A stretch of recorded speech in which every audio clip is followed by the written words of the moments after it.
इसलिए हम सबको ये बात समझने का जरूरत है। जब आज हम ये बात बता रहे हैं, अपने आप को पहचानने का जरूरत है। क्या आप एक आत्मिक जीवन जी रहे हैं या आप एक दिखावे का जीवन जी रहे हैं?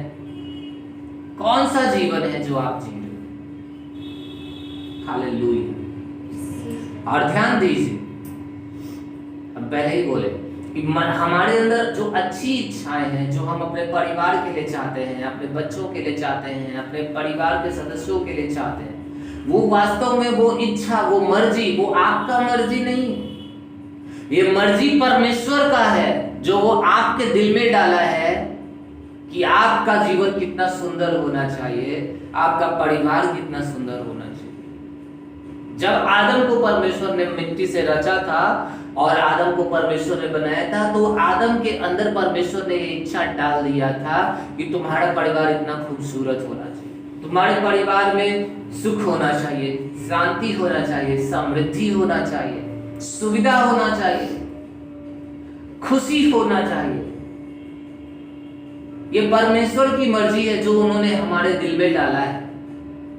और हमें से हर एक व्यक्ति अपने जीवन भर अपने इस मर्जी को पूरा करने में लगे रहते हैं। हम कमाते क्यों हैं? अपनी मर्जी को पूरा करने के लिए, जो मेरे परिवार के लिए। हालेलुया।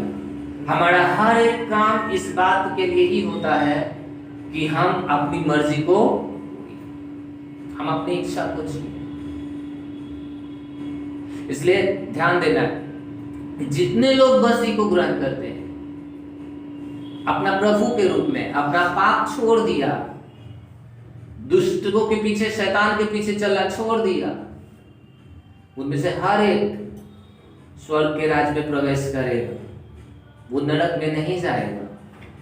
लेकिन इस पृथ्वी पर आपका जीवन कितना सुंदर होगा, आपका परिवार कितना अच्छा होगा, परिवार में कितना खुशी होगा, परिवार में कितना प्रेम होगा, दूसरे लोग आपका कितना इज्जत करेंगे, समाज में आप कितना ऊंचा उठेंगे, आपके बिजनेस पर परमेश्वर का अनुग्रह कितना बड़ा होगा। ये सब इस बात पर निर्भर है कि आपका आत्मिक जीवन कैसा है, परमेश्वर के साथ आपका संबंध कितना मजबूत है। एक आदमी इच्छा कर सकता है कि ओ परमेश्वर, हम दिन दुना रात चौगुना तरक्की करें, लेकिन वो व्यक्ति परमेश्वर के साथ संबंधित नहीं है, वो आत्मिक जिंदगी में नहीं बढ़ रहा है, वो शरीर के अनुसार जीवन काट रहा है, कभी भी अपने जीवन में तरक्की नहीं करेगा। वो आदमी कितना भी प्रार्थना कर ले, कितना भी उपवास कर ले, कितना भी रो ले, कट ले, कुछ भी कर ले, वो आदमी तरक्की अपने जिंदगी में नहीं कर पाएगा। हालेलुया। तो जीवन का तरक्की इस बात के ऊपर निर्भर है कि हम शरीर के अनुसार जीवन जी रहे हैं या फिर आत्मा के अनुसार।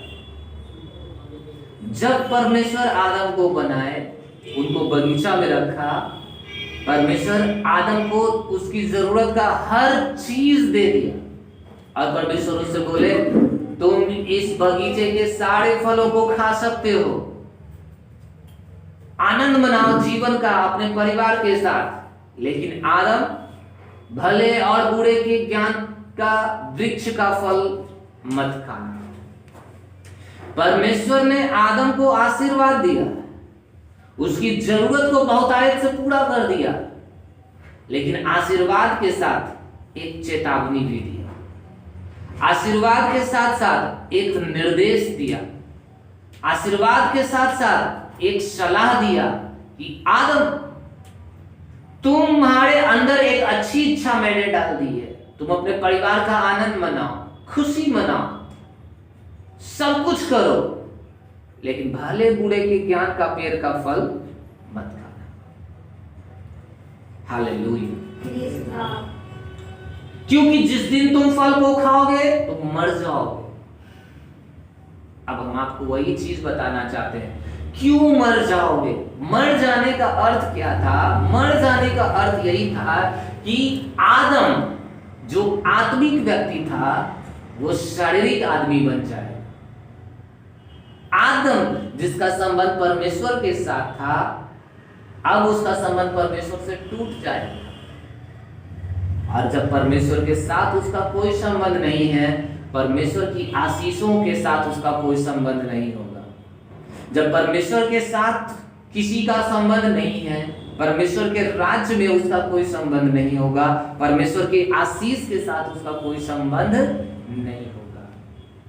और जब हव्वा उस फल को खाई, वास्तव में परेशानी ये नहीं था कि वो लोग उस फल को खा लिए थे, परेशानी ये था कि उन्होंने परमेश्वर की बात को नजरअंदाज कर दिया था। परमेश्वर ने जो चेतावनी दिया था कि इस काम को मत करना, उन्होंने उसी काम को किया। उन्होंने फल खाना बुराई नहीं था, उन्होंने उनकी चेतावनी को नजरअंदाज कर दिया था।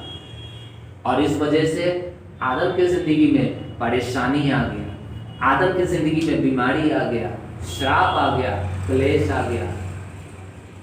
और लेकिन अच्छा समाचार हमारे पास ये है कि जितने लोग मसीह यीशु में हैं, उनमें से किसी पर भी दंड की आज्ञा नहीं है। अब जो दंड परमेश्वर आदम को दिया था, वो अब आपके लिए और किसी भी मसीही के लिए नहीं होना चाहिए।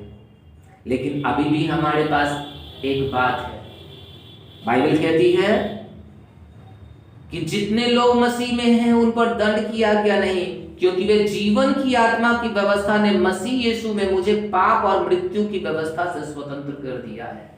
इसलिए हम आपसे बोले कि जितने लोग यीशु मसीह में विश्वास करते हैं वो सब स्वर्ग चले जाएंगे। लेकिन इस जिंदगी में, इस पृथ्वी पर वो कितना तरक्की करेंगे, इस पृथ्वी पर वो कितना अच्छा जीवन जिएंगे, इस दुनिया में वो कितना सम्माननीय जीवन जिएंगे, ये इस बात पर निर्भर होगा कि वो अपना शरीर के अनुसार जीवन बिता रहे हैं या फिर वो आत्मा के अनुसार जीवन बिता रहे हैं। और इसलिए आज हम सब एक बात को समझेंगे, अपने आप को जांचना है।